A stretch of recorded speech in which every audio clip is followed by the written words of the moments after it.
Welcome students to सभी ICSE bio. बेटा हमने स्टार्ट किया हुआ है आईसीएसई बोर्ड की क्लास 9 की बायोलॉजी की बुक बाय क्रिस्टन पब्लिकेशन का चैप्टर नंबर 5। आज इसका लेक्चर नंबर 2 है। तो हम करेंगे जर्मिनेशन। तो क्या होता है, जब तक सीड जर्मिनेट नहीं करती वो डोरमेंट स्टेज में रहती है, इनकैपेबिलिटी टू जर्मिनेट। इसको हम डॉर्मेंसी बोलते हैं। वो जर्मिनेट जब सीड नहीं करती है उसको हम डॉर्मेंट बोलते हैं। और अंडर सूटेबल कंडीशंस, जब सीड को हम सूटेबल कंडीशंस में रखते हैं,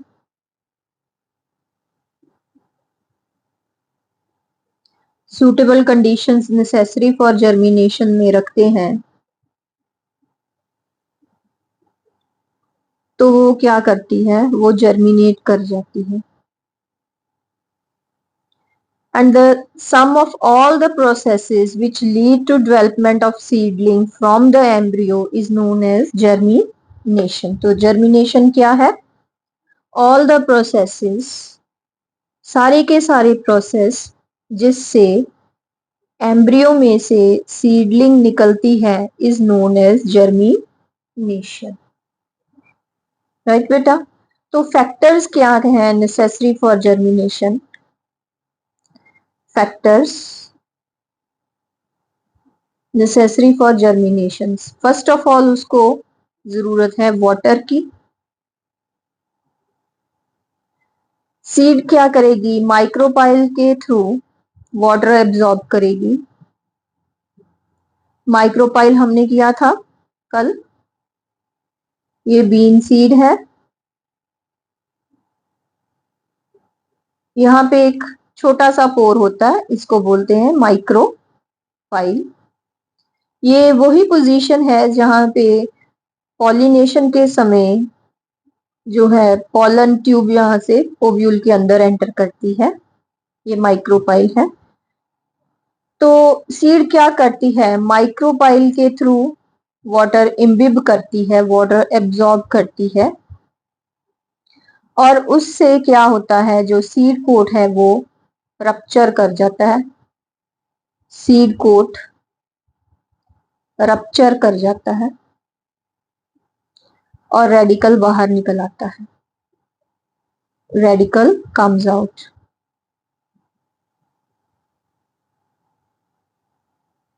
And water is also essential medium in which all the chemical reactions takes place.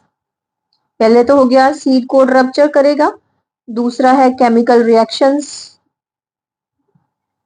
जो अंदर चलती है उसके लिए भी वाटर जरूरी है। थर्ड है ट्रांसपोर्टेशन ऑफ सॉल्युबल फूड, उसके लिए भी वाटर जरूरी है। ये तीन प्रोसेसेस वाटर के थ्रू होते हैं। तो water is very essential for germination. Second है ऑक्सीजन, क्योंकि एनर्जी चाहिए सीड जर्मिनेशन के लिए, रैपिड सेल डिवीजन के लिए एनर्जी चाहिए। और वो एनर्जी कहाँ से आएगी? वो एरोबिक रेस्पिरेशन से आएगी। एरोबिक रेस्पिरेशन होती है जो रेस्पिरेशन ऑक्सीजन की प्रेजेंस में होती है, और फिर एनर्जी प्रोड्यूस होगी in the form of ATP. और during germination of seeds, the metabolic activities accelerate and rapid cell division and cell growth. इन सभी को क्या चाहिए? इन सभी को चाहिए एनर्जी। और एनर्जी कहाँ से आएगी? Energy is released from the stored food material by the process of respiration. Third है ऑप्टिमम टेम्परेचर चाहिए उसको। optimum temperature.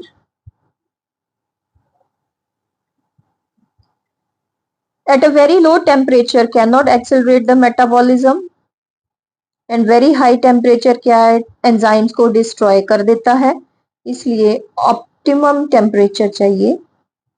ऑप्टिमम टेम्परेचर क्या है, the temperature at which the seeds grow most rapidly. इसको हम बोलेंगे ऑप्टिमम टेम्परेचर. राइट बेटा, तो ये है ऑप्टिमम टेम्परेचर क्या होता है. It is the temperature at which the seeds grow most rapidly. आगे आ गया process of germination.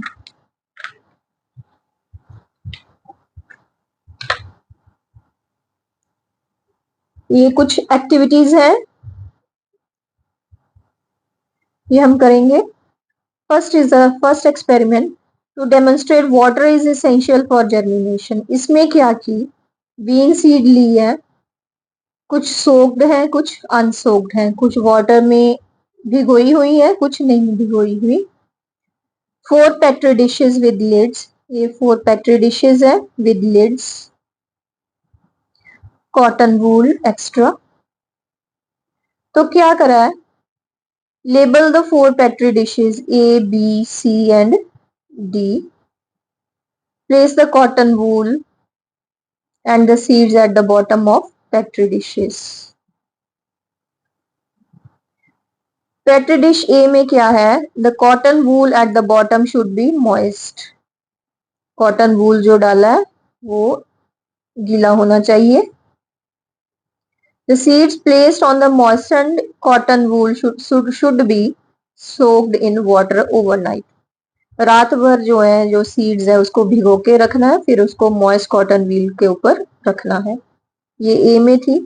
Petri dish B में क्या है, seeds are soaked in water but are placed on the cotton wool which is not moistured. Dry cotton wool पे seeds रखी हैं.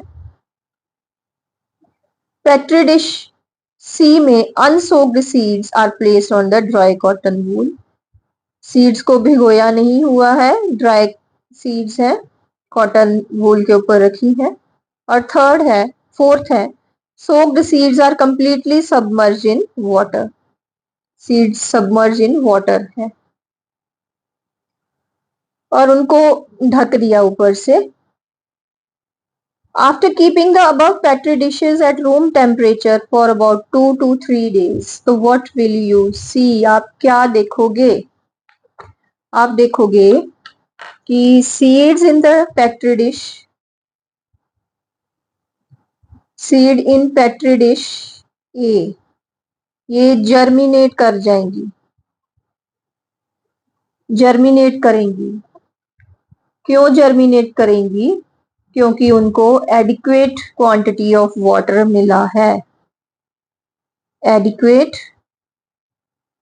Quantity of water. Petri dish A की germinate कर गई. Petri dish B में ड्राई कॉटन वूल था, उसको water नहीं मिला. पेट्री डिश बी ये क्या करे जाएंगी, ये श्रिवल एंड डाई,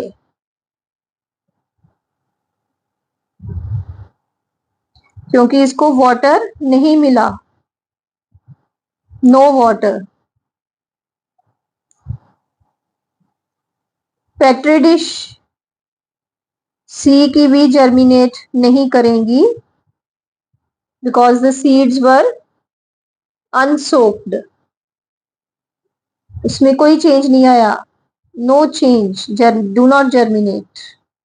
और पेट्री डिश डी की जो थी वो गल जाएंगी, रॉट, क्योंकि उनको ज्यादा वाटर मिल गया, मोर देन रिक्वायर्ड.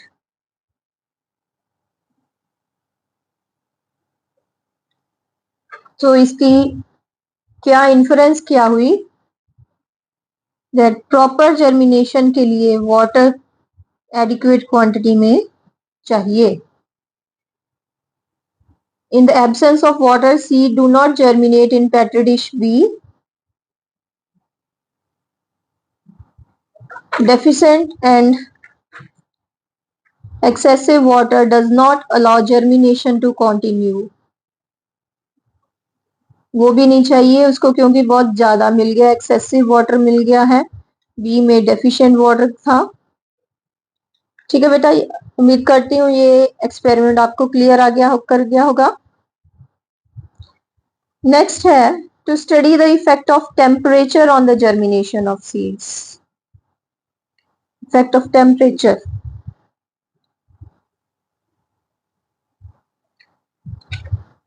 यहाँ पे हमने क्या करना है,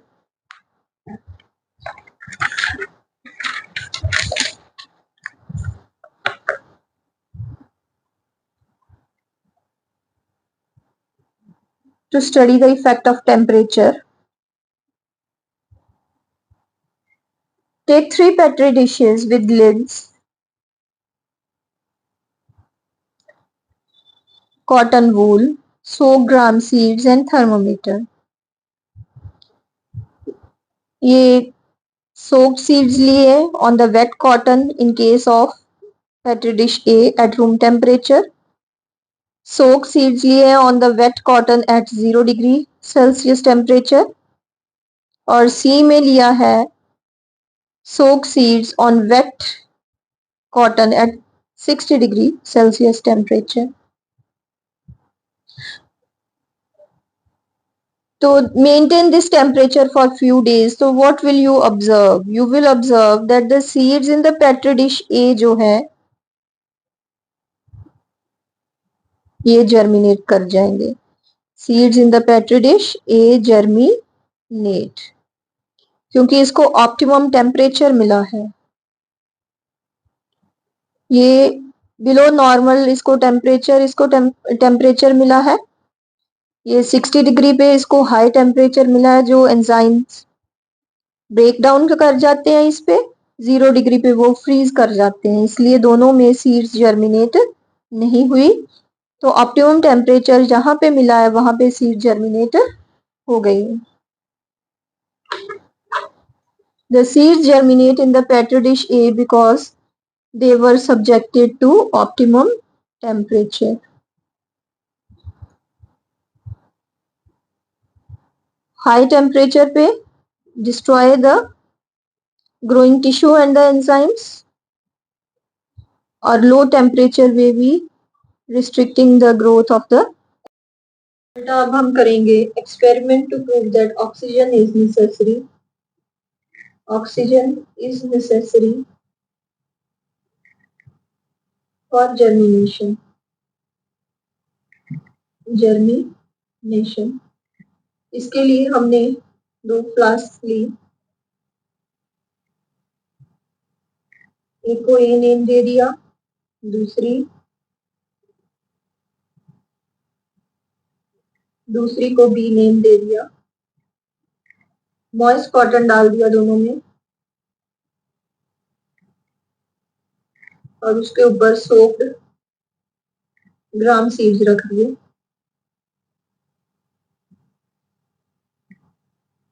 सोक्ड ग्राम सीड्स और एक थ्रेड के साथ एक टेस्ट ट्यूब टाई कर दी. उसमें अल्केलाइन पायरोगैलिक एसिड डाल दिया. Alkaline pyrogallic acid.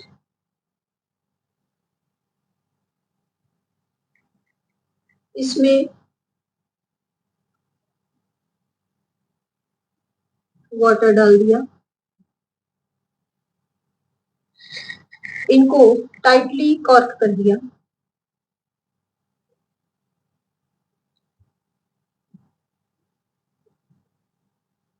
और इसको few days at room temperature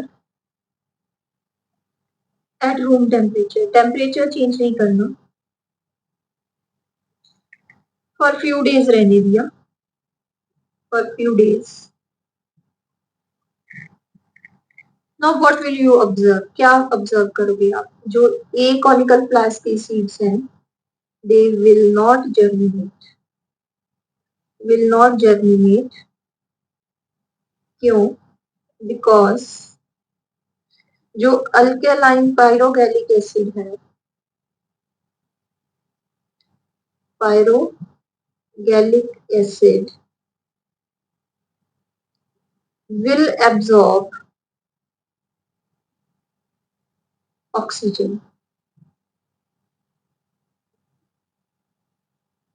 अब इन सीड्स को जर्मिनेशन के लिए ऑक्सीजन नहीं मिली and they will not germinate. On the other hand जो बी है, इट गेट्स ऑक्सीजन,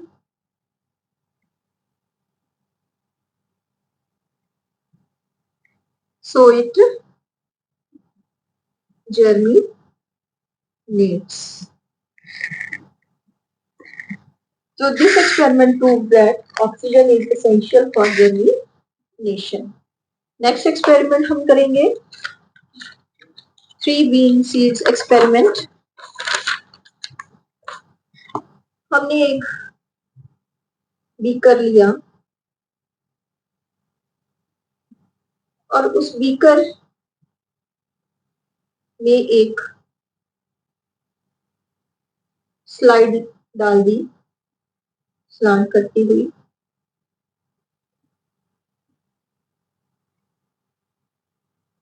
इसके ऊपर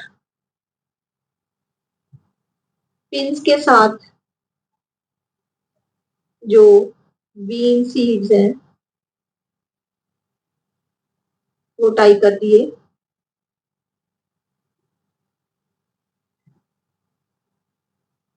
और बीच में वाटर डाल दिया।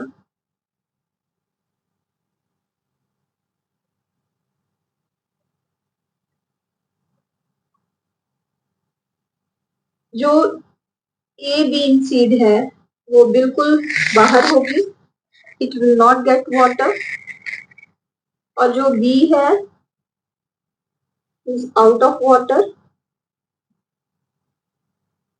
ये है पार्शियली सबमर्ज, इसको वाटर मिलेगा जितनी जरूरत है और इसको ऑक्सीजन भी मिलेगी, और ये है submerge.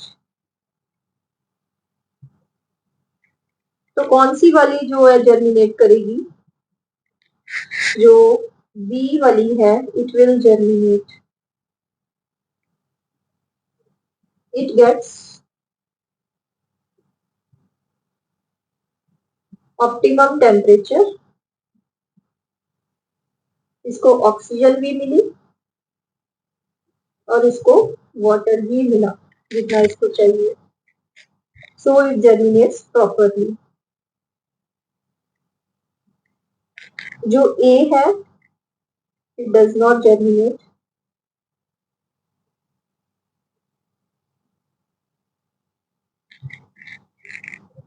because does not get water, gets only oxygen। जो सी है, it will not germinate। ये क्यों नहीं जर्मिनेट करेगी? because does not get oxygen, gets water, that also excessively। इसमें जितनी वाटर में डिसॉल्व ऑक्सीजन होगी उसको वो यूज कर लेगा, थोड़ा सा जर्मिनेट करेगा, उसके बाद खत्म हो जाएगी। वाटर में डिसॉल्व ऑक्सीजन तो वो जर्मिनेट नहीं कर पाएगा और वहीं पे सड़ जाएगा सीड जो है। सो दिस शोज दैट, ये कौन सा एक्सपेरिमेंट है? TV experiment. और इसी सेम एक्सपेरिमेंट को आप अगर रेफ्रिजरेटर में रखोगे, रेफ्रिजरेटर, तो क्या करेगी, एंजाइम्स इनएक्टिवेट हो जाएंगी, तो दे विल नॉट परफॉर्म और सीड्स डू नॉट जर्मिनेट, कोई भी सीड जर्मिनेट नहीं करेगी।